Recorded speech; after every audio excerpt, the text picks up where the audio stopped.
Hi guys, welcome to ultimate channel. இன்னைக்கு நம்ம வீடியோவில் பர்வதமலையின் ரகசியத்தை பற்றி பார்க்க போகிறோம். வாங்க வீடியோக்குள்ளே போகலாம். பர்வதமலையானது செங்குத்தான மலை உச்சியில் சிவன் கோயில் அமைந்துள்ள சக்தி வாய்ந்த தலத்தில் ஒன்றாகும். இந்த பர்வதமலையானது தென்னிந்தியாவில் உள்ள மிகவும் புனிதமான இடங்களில் ஒன்று.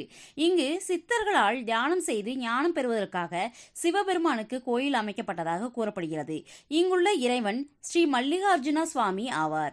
இவர் தனது பக்தர்களுடைய பிரார்த்தனைகளை அருளுவதாகவும் அதிக அறிவை பெறவும் அதனால் முத்தியை பெறவும் உதவுவதாக நம்பப்படுகிறது. இந்த பர்வதமலையில பல அற்புதங்கள் நிகழ்ந்து அறிந்திருக்கும் உன்னத சக்திகளுடைய தலம் என்று கூறப்படுகிறது.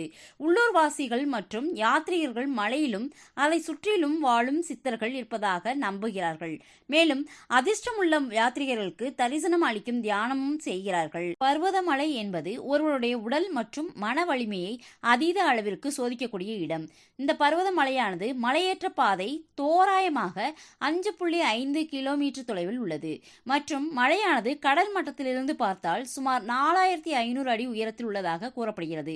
மலையேற்ற ஆர்வலர்களுக்கு பர்வதமலை மலையேற்றமானது மலையின் மீது ஏறுவதற்கு பல வகையான படிகள், கற்பாறைகள் மற்றும் ஒற்றைப்படை படிகளை உள்ளடக்கி இருப்பதால் அது ஒரு சிறந்த அனுபவத்தை நிச்சயமாக தரக்கூடியதாக உள்ளது.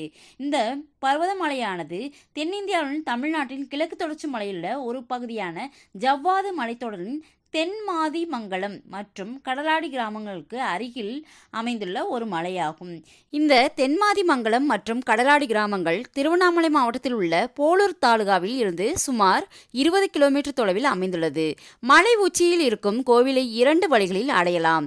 2 வழித்தடங்கள் தென்மாதிமங்கலம் வழித்தடமாக பொதுவாக யாத்ரீகர்கள் செல்லும் பாதை மற்றும் கடலாடி வழியை மலையேற்றம் செய்பவர்கள் வழக்கமாக தேர்வு செய்கிறார்கள். ஏனெனில் இது மற்ற பாதையை விட சற்று கடினமானதாக உள்ளது. இந்த வீடியோ உங்களுக்கு பிடிச்சிருந்துச்சுன்னா லைக் பண்ணுங்க, ஷேர் பண்ணுங்க, சப்ஸ்கிரைப் பண்ணுங்க. தேங்க்யூ.